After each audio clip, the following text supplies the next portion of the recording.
সেলাই, আর সেটা আপনিই লিখেছেন শুনলাম। তো আপনি হঠাৎ করে সেলাইটাই কেন মাথায় এলো, যদি একটু বলতেন। সেলাইটা মাথায় এলো বলতে আমি একদম যদি গোড়া থেকে বলি, প্রথমে আমি একটা 50 মিনিটের শর্ট ফিল্ম লিখেছিলাম।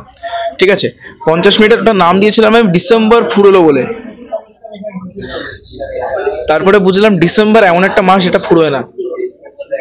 হ্যাঁ, এবং সেলাই বলার কারণ আমাদের যখন মানুষের জীবনে অনেকগুলো কমপ্লিকেশন থাকে, অনেক কমপ্লিকেশন, সেটাকে দূর থেকে খুব মসৃণ দেখায়। যেমন একটা কাপড় আমরা যদি দূর থেকে দেখি মনে হবে খুব মসৃণ, যদি খুব কাছাকাছি নিয়ে এসে তাহলে দেখবো স্টিচগুলো। হ্যাঁ, সেরকম আমি প্রত্যেকটা চরিত্র, তাদের কোলিশন, তাদের কনফিউশন, সবগুলোকে আমরা এত কাছাকাছি গিয়ে দেখছি, সেটা মনে হচ্ছে একটা সেলাই।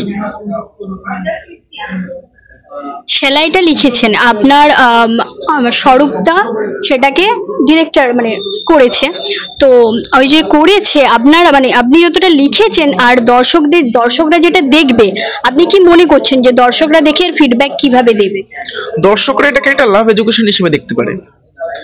হ্যাঁ, আমি যেভাবে লিখেছি এবং স্বরূপদা যেভাবে বানিয়েছে, ইটস এ প্রপার জাস্টিস। ঠিক আছে, মানে আমি আমি তো যতটা লিখেছি তার থেকে অনেক বেশি স্বরূপদা দেখতে পেয়েছে গল্পটা।